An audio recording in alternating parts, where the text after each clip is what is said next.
What's going on, everyone? It's Mike back again, and we have a new raffle. Get on it straight away. This is a Richarlison signed shirt in a frame. Looks absolutely mint, fantastic. There's only 99 raffle tickets. 99, and some people are buying 2 or 3 at a time, which means you've got like a 1 in potentially 20, 25, 30 chance of winning a Richarlison shirt worth, whatever. Just the link's in the description. Go and buy a raffle ticket. It really, really helps the channel. Like you wouldn't believe. It helps the channel massively. So please find the link, click it, subscribe as well while you're there. Hit the like button and help me get up to 10,000 as well, and get yourselves in the raffle. Enjoy the video. Peace. What's going on, everyone? It's Mike back again, and of course I'm with the fantastic Rose. How are you, Rose? I'm good, thanks. Yeah, I've been looking forward to this. Good. It's nice coming off the back of a win. Obviously, I sort of, we did our match reactions, and me and Millsy spoke about it really positively yesterday, and I'll touch on it today because I think it's important that we do. How good was Decore? I know. I'll be honest, I actually didn't get to watch the game. Like, I always want family to keep events when we're not playing, but unfortunately I had like a lunch to go to, so I didn't actually manage to watch the game on Saturday. But I watched the clips, and like even his goal, I want to see more from Decore. Like, he was breaking up the play. And then his turn and his shot, like he was getting forward. And I think, if Benitez puts him in that role for the season, I think it'll be really, really good for Decore. It's been funny, actually, because we're going to spend a little bit of time talking about the transfer window and players we've been linked with and speculation, etc. We've been linked with Anguissa from Fulham today and like yesterday, who is a ball-carrying central midfielder. And I sort of sat there and thought, why do we need him if Decore is going to do that job? We've got another central defensive midfielder in Jean-Philippe Gbamin back in the team. So we've covered his position if he doesn't necessarily defend. I'm sort of on the fence as to whether we need to go and buy a ball-carrying midfielder because of his performance on Saturday, because he was so good. Yeah, I agree. I think... it's just also as well, will Marco Silva want to sell him to us? Like, obviously he's the Fulham manager, so I think maybe for depth. Like, I think Decore is good, but then my only worry would be, if Decore gets injured, then we're back with the slower guys that won't really get forward. So if we can get Anguissa, why not? Just overload the midfield. But yeah, no, I see what you're saying there, Mike. Maybe, Decore and Anguissa, I don't know, because Anguissa's only 25 as well. So he's a little bit younger than Alan. But then, I guess if we sign Anguissa, then when we play against the big six, the top 6 teams, we could maybe go with Alan just behind Anguissa and Decore. And I think that would be the makings of quite a good, energetic midfield. So who knows? Oh, it'd be absolutely brutal. Yeah. Imagine. Let's talk about the current situation. Obviously, we're all hearing, and obviously a lot of people are going to want to talk about James Rodriguez. James Rodriguez is currently in isolation, as we have been advised, along with Ben Godfrey and a few others in the first team. Unfortunately, he did a Twitch stream last night where he essentially confirms he will not be playing on Saturday. And then he puts out an Instagram post or a tweet with the Atletico Madrid saying the equivalent of Nil Satis Nisi Optimum. I don't know what to say, really. I think... See, it's difficult, isn't it? Because he's such a talented player. I think all of us, we let him get away with a lot more. Like, I think any player at the club and any player professionally shouldn't be saying, 3-4 days, even more, before the game, I'm not playing. because then Leeds then know, oh well, yeah, Rodriguez is still out, so we can set up the team. So I just think from that point of view to start with, I just don't want my players to be saying, oh, I'm out for 3 weeks. I'll miss these games. Like, you want a little bit of mystery for the opponents as well. Yeah. But I think in terms of the Atletico Madrid thing, for me, it's like saying, like, he was at Real Madrid, so there is no way that he lived in Madrid. Madrid is such a footballing city, like Liverpool. For me, it's like saying, oh yeah, I played for Everton, but I'd never heard of You'll Never Walk Alone. No idea what that meant. Like, really? I don't know. I think he's playing with us a little bit because he knows that he is, liked amongst the fans, and I'm interested to hear your view on it, to be honest, because I think it is a little bit out of order. Any bridge that I had for James Rodriguez is now gone. I'm done with him. I think gradually over time, he's made a few comments which I think some people have defended, and I think, and I'm not going to say naively, because it would be wrong. This is a player that a lot of us have wanted to see in real life. I've wanted to watch James Rodriguez in an Everton shirt, and it's not going to happen. Me and Millsy touched on it yesterday as well. It's not going to happen.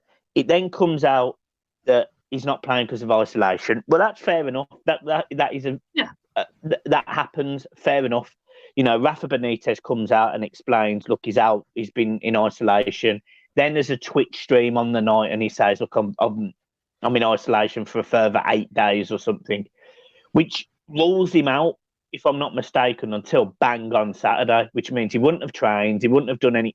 There's just no way he'd possibly be at least match sharp. Although this is James Rodriguez, so you'd expect him to be able to walk onto a football pitch and be absolutely fantastic anyway. But it's the constant comments that have come out of his mouth on these streams. Like, he was with Yuri Mina. Yuri Mina made the bench.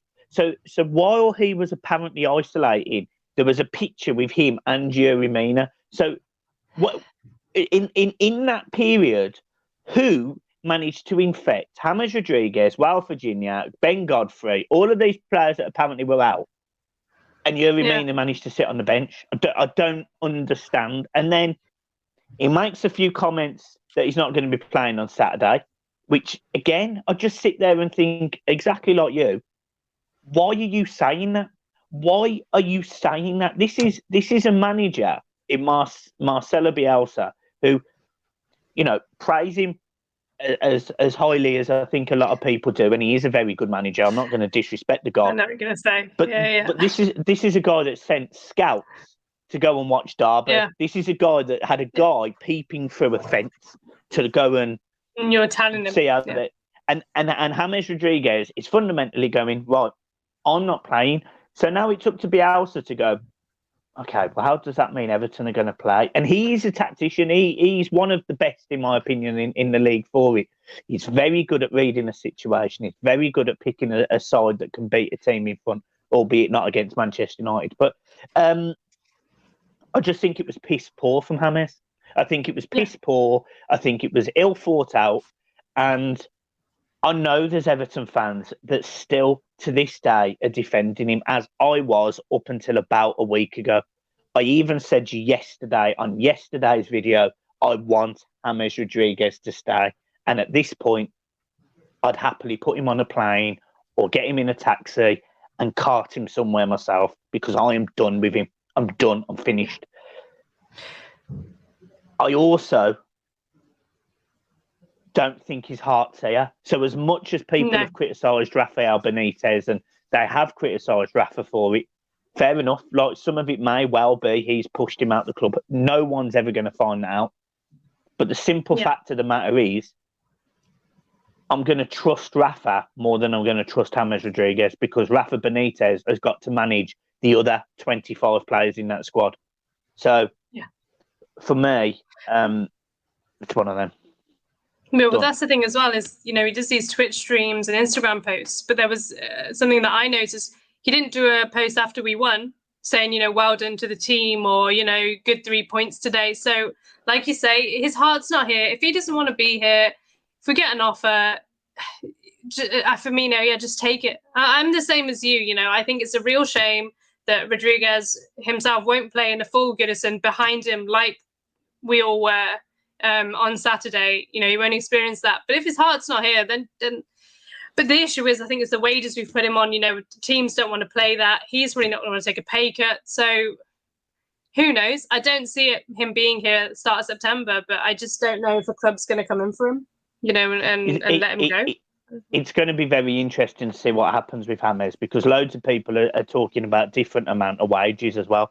One being 200 grand a week, one being 90 grand a week, one being 150. Yeah.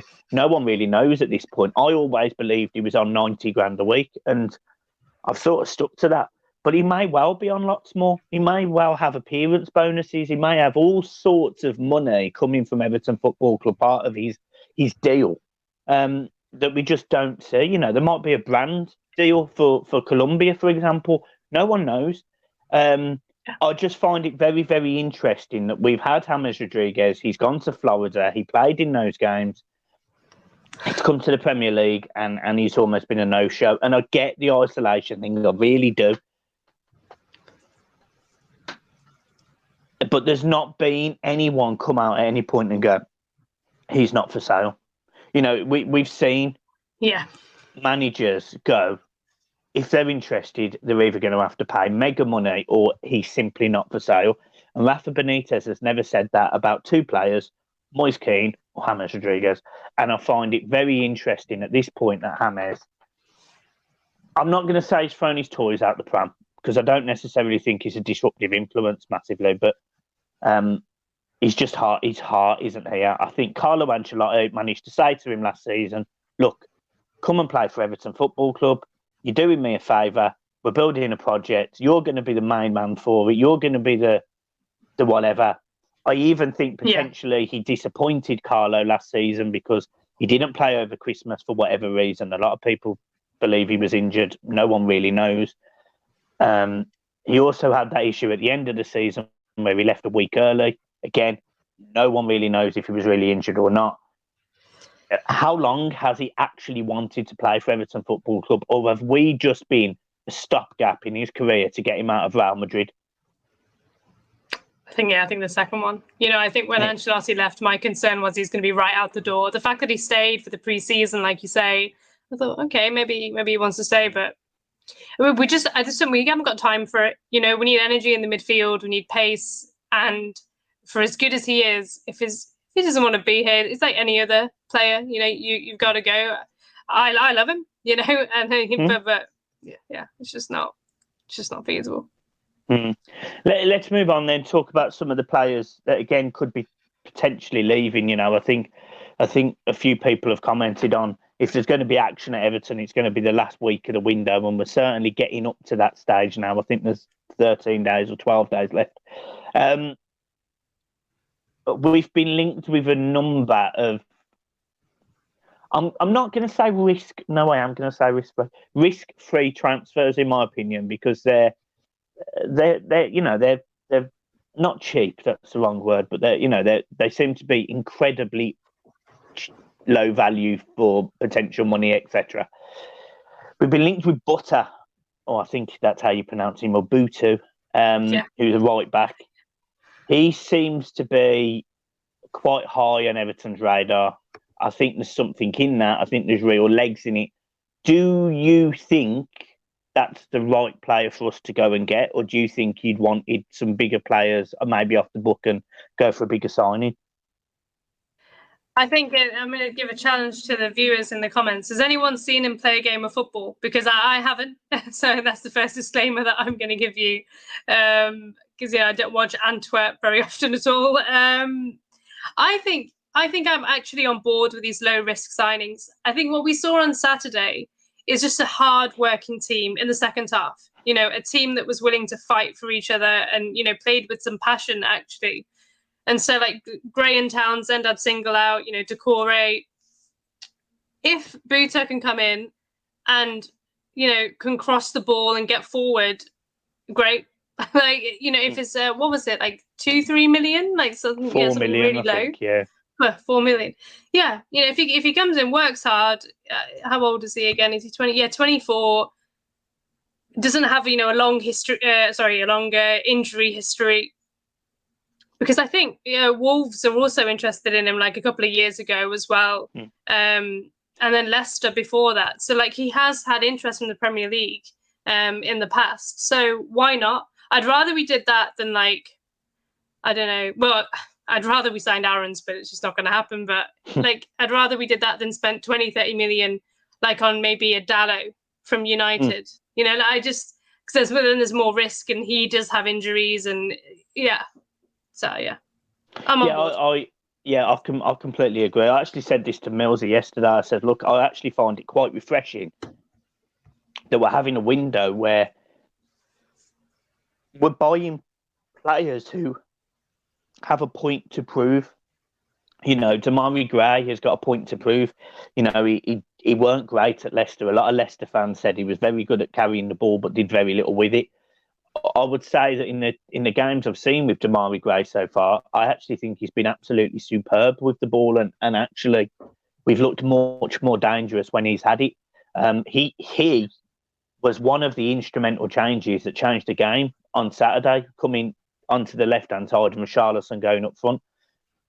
That change pretty much made us an attacking unit as a team going forward. We smashed Southampton in the second half, and I think you can say the same about the other lad that we've been linked with, which is Hoppe from, I think he was at Schalke last season. I think he scored, I think he got 5 goals or something in 22 starts and an assist or something like that.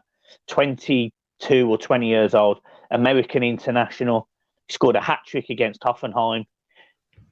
£2 million. And yeah.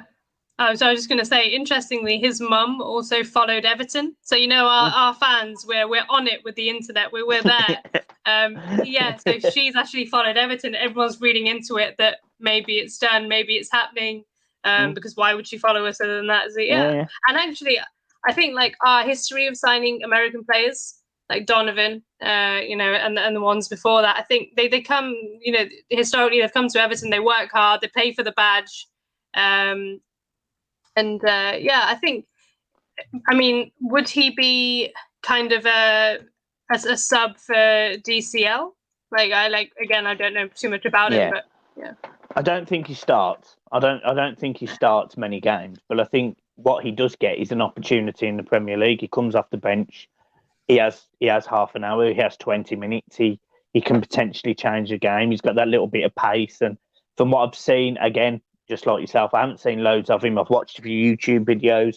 I've saw the highlights from some of his games from Hoffenheim that if we're linked with a player, I like to double check. And he looks like a very capable player. He looks a little bit lightweight, but that was the same with DCL, and now he's a beast.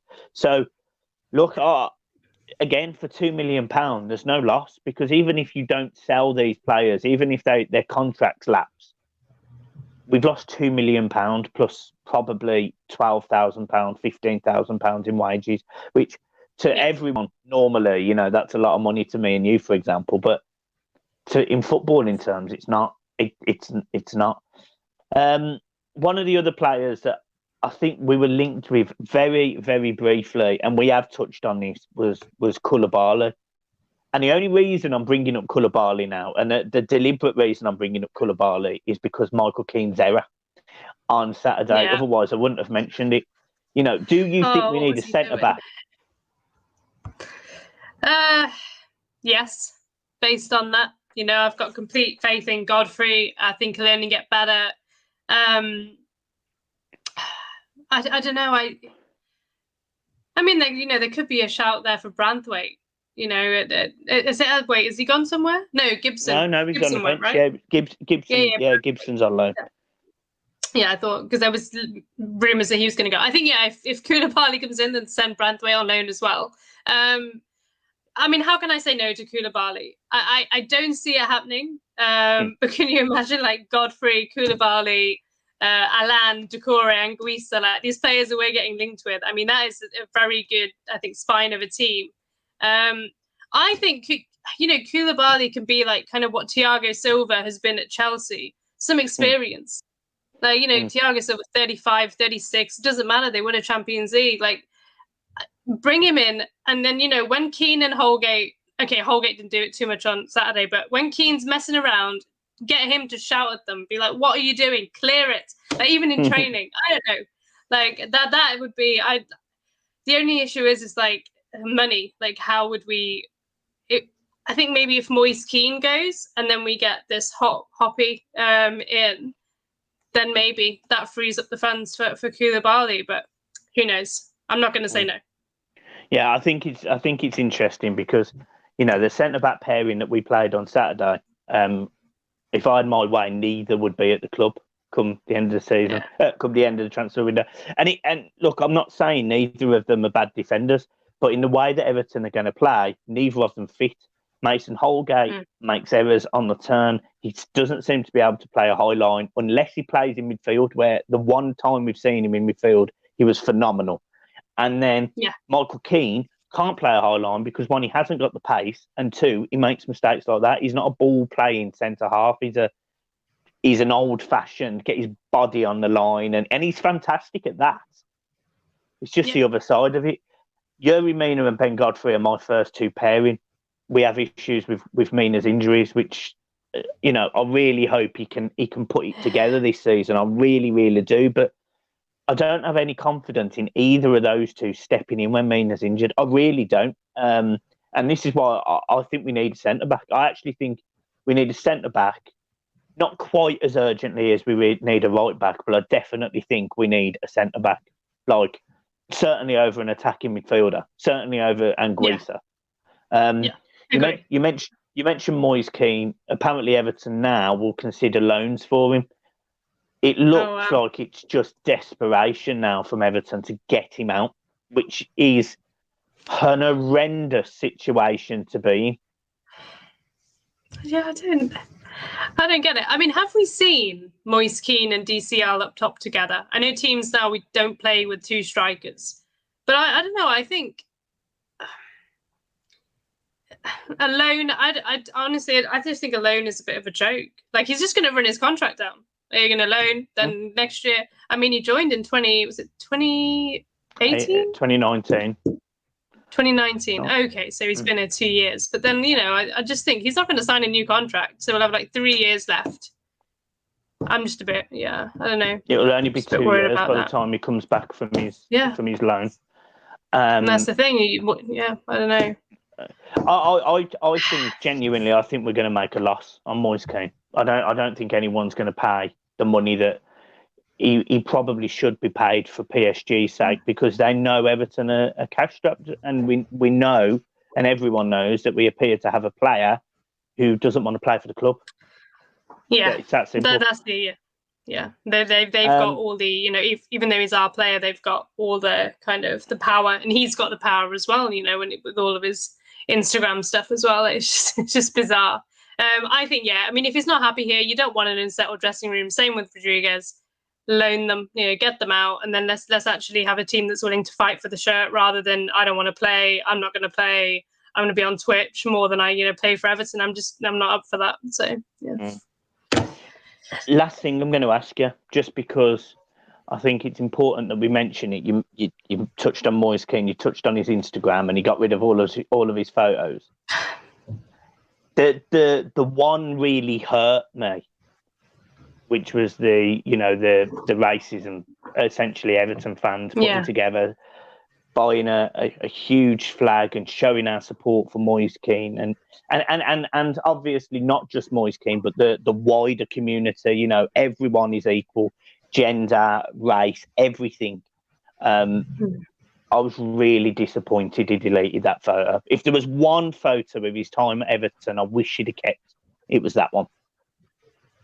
I think it says everything, doesn't it, about, and like you say, the fans have put the money together to get that banner up in Goodison, to back him and back everyone, like you say. And that one, it hurt me too, but I think it just shows how much he doesn't like Everton, and doesn't really rate us and doesn't really want to be here. So loan him out, I guess. His loss He's lost because we're winning the league this season. We sound bitter. Yeah. Rose, what's on the agenda for you this week then? What videos have we got coming out this week? Just match reviews. This week. I'm not doing too much.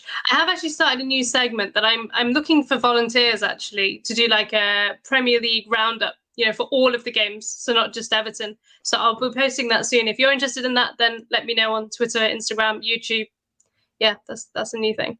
Okay. I also might know a few lads that would be interested as well, who we're in the league with. So yeah, I'll make sure I mention it to them as well. But Rose, as always, it's been an absolute pleasure you being on. I always love our conversations because it's very much a very detailed, descriptive analysis of where we are as a team. And I'm going to end with one question. Do you think, come the end of this transfer window, Everton are in a better position than they were at the end of our last summer transfer window? Yes. Okay. Because why? We haven't lost, DCL, Richarlison, Dean, Alan, Decore. They're all still here, and I would add James to that, but I don't think he'll be here. If we get through the window with just losing James or Kean, I'm like, okay. I think if Luka Dean had gone and Richarlison had gone, I think I'd be a lot, I think it'd be more gutted than those two. So yeah. What about you? Yeah, I agree actually. I know it's a very different dynamic, different manager. It's not Carlo Ancelotti, it's Rafa Benitez. It's not 30 million on Godfrey, 20 million on Allen, and 20 million on, it's not Decore, Allen, Godfrey, James Rodriguez. But what it is players that want to prove a point. And I really do think certainly over the last 5 years under Farhad, and this isn't a criticism of his or all his directors of football, because I've made my points on that before, but I think at times the simple value of wanting to prove a point and wanting to play for a football team sometimes get missed when you talk about these big players and big price tags. And every single player Everton are linked with or have signed have got a point to prove. And I absolutely love that. And then they went and got a manager that also has pressure and has to prove a point. And again, I'm cool with that. So for me, I think it's going to be a challenging season, but I'm fully behind the Blues, and I expect us to have... I predicted at the start of this season we'd finish 12th. And although my expectations aren't necessarily massively tapered, I'm not saying we're going to all of a sudden challenge for top 4 of Europe. I certainly think we will challenge the top 8 a lot more than I probably expected, because I've now seen how we're playing football. Yeah. Good answer. Exactly. You right with that? Good answer. Yeah. Very good answer. We got that. Right, guys, you know where to find Rose. It's Everton Rose. She's on Instagram, Twitter, everywhere. So make sure you go and support her. Make sure you follow her. Make sure you would drop a subscribe and a like on her channel if you don't already, although I suspect you all do. Me and Rose, we've got these episodes coming. We do try to do once a week, but to be honest, I've been an absolute nightmare for the last 2 weeks, to be honest, for Rose to get hold of, because I've been on holiday, and the week before I was a nightmare as well. So hopefully, touch wood, we're back to doing a weekly one. But Rose, as always, it's a pleasure having you on, and hopefully see you next week. Yeah, see you next week. Up the toffees. Up the toffees way. The